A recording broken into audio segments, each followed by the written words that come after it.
So one thing that it's so key to your testimony and who you are. When did you find the Lord? Were you raised in church? Is it something later in life? Where did you find you turning your life over to the Lord?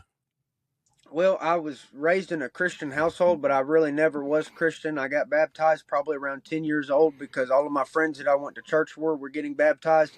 I didn't want them to think that I was weird, so I wanted to fit in, and I went and got baptized even though I didn't have Jesus in my heart. And then I went down a path of darkness, which I'm going to attribute, well, it's obviously my own fault, obviously, but I had several influences that were very bad in my life. For example, the Joe Rogan podcast. That was probably the worst thing that ever happened to me as a kid, because I was convinced from Joe Rogan that we came from monkeys and that we came from a big bang. And Joe Rogan's not a scientist. Joe Rogan doesn't know a goddamn thing about science or where we came from. And it makes me so mad that I fell for that belief system. I was believing that we came from monkeys. I was believing that basically that atheism is the way to life, and that these religious people are holding back our country. I was completely brainwashed, and Joe Rogan's just one of the sources that corrupted me. And I don't think Christians should watch that show, by the way, that Joe Rogan podcast. That's how anti-God that show is. But anyways, a lot of influences led me down a path of darkness, and then my own sin I got addicted to. And I ended up having sex with a witch, and I saw her get possessed, and I saw through my relationship with her, I saw her get fully possessed by a demon. And I couldn't get the demon to leave my house. I couldn't get the demon to stop plaguing me and assaulting me. And so I said, in the name of Jesus Christ, I command this evil to leave. And she instantly left. And that's when I knew that Jesus Christ was real, and all I had to do was worship him to be protected. And but look at the verse before that. That's what interests me. That's what made me think of this. It says, the sun shall turn to darkness, and the moon shall turn to blood. Now you have NASA coming out, which NASA is a satanic government organization. And I know a lot of people don't understand how or why, but take my word for it. I've done my research. NASA are liars. They're demons from okay, and you can't trust anything that they're saying. But NASA now is saying that the moon is rusting. And so what they're attempting to do is they're attempting to take a prophecy that they know will unfold before the day of the Lord. They know that moon will turn to blood and that sun will turn to darkness. Even the demons believe the Bible. You got to understand, the demons know that that moon's going to turn to red, it's going to turn to blood, and the sun's going to turn to darkness. So what they're attempting to do, they're attempting to use these fake scientists. They're actors, but they act like scientists, and they're going to say the moon is rusting. That's why it's turning red. And y'all shouldn't believe a word the Bible says. The Bible didn't predict this. This is rust. Now I'm going to tell you, the moon don't have oxygen. The moon don't have water. You got to have moisture and oxygen to rust. Okay, you got to have iron. You see what I'm saying? Yes, sir. It's none of that shit exists on the moon. I actually believe that the moon is actually just a light. It's not a physical object, but I don't know that. But I do believe that they're just great lights in the sky. But anyways, there's a lot of things that are in the Bible that are hidden knowledge that people don't know because this information's been suppressed, and the Bible now just gets made fun of. Well, let me give you one more example. Please. In in Revelations, John wrote Revelations. Now, there's a guy named John. He wrote Revelations 2,000 years ago.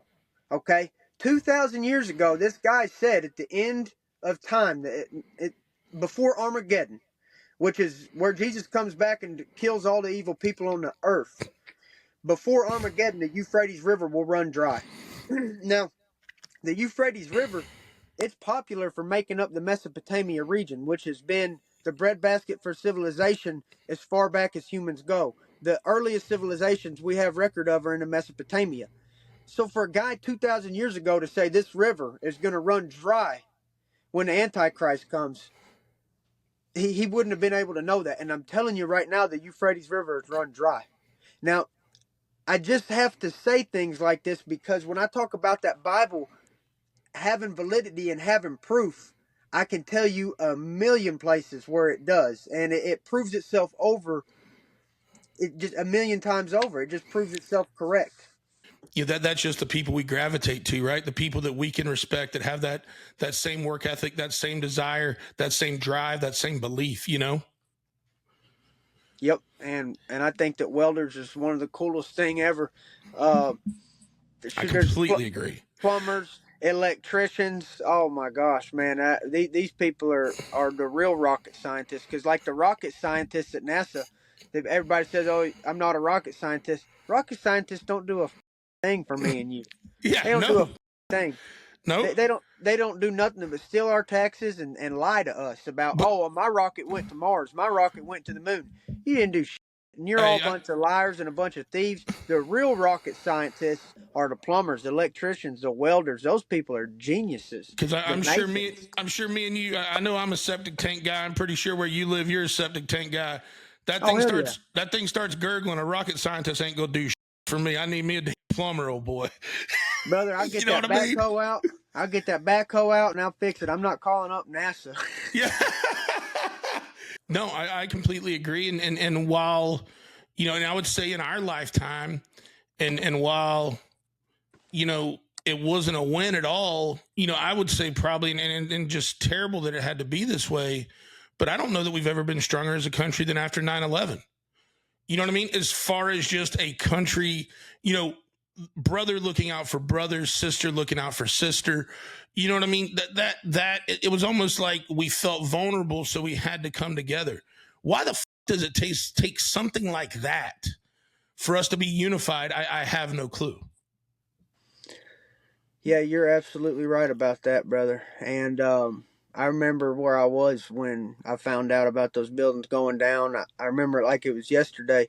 And Where and were to you? think, I was in my living room. My mom, I don't know if she was fully dressed or had a towel. I can't remember, but I remember her running in front of the TV and saying, what?" And started screaming, and she started crying. I remember where we were, and yeah, it's crazy, but you looking back at that, I really do believe that the whole thing was an inside job, and our own government brought that upon us with rigged explosives and incendiaries. I think they melted the beams in that damn building and brought it down, and they blamed Muslims for it. And then we go over and we kill over 1 million Muslims. But that's just Satan getting what he wanted out of that whole incident. 9/11 was an act of Satan. And I don't think that Muslims with box cutters did it. I think our government infiltrated with the CIA and the help of sitting presidents and sitting congressmen. I think they committed the greatest act of treason that's ever been done on American soil, and they still have got away with it. And a lot of them are going to die getting away with it on this earth. But what I believe happened on 9/11, brother, is not that 19 Muslims used box cutters to destroy those buildings. I think that there was incendiaries, explosive, military-grade incendiaries, military-grade explosives, and that those buildings were brought down with such precision and speed that it couldn't be done by anything other than trained professionals operating in unison from within. Yeah, and I'll tell you, I haven't studied it enough to comment on it, but I have seen enough data that when you look at some of those temperatures and what temperatures you have to be at for steel to react in that way, and how much heat can be given off by jet fuel, it's definitely something you have to consider. You know what I mean? Like, and that's just straight facts. You know what I mean? Right. Well, yeah, it's I'm 100%. I know that that building was not brought down by jet fuel and by planes. It was designed to withstand being hit by a plane. It was one of the greatest buildings that we've ever built with modern technology. I mean, the only building greater than that World Trade Center is the pyramids, and I don't know what built that, but it wasn't early humans. I tell you that right now. That people riding around donkeys didn't build the pyramids. I tell you that right now. Something extravagant built those pyramids that we don't quite know what built them. But I'll tell you what, as far as modern buildings go, the World Trade Center was the the best. I mean, I watched this video on how they were built, and it's just so much rebar and concrete in there. The building's just solid rebar and concrete. Yeah. You you know, a plane hitting on one side wouldn't do nothing to it. Now, the what really tells the sign that it was an inside job is World Trade Center 7. When World Trade Center 7, it didn't even get hit by anything like a plane. It had a little bit of debris hit it, but it fell down at free fall speed for over 10 stories. So basically, the vertical support beams had no support for over 10 floors. And so basically, there is enough evidence to know that that was not an act of two planes hitting the building.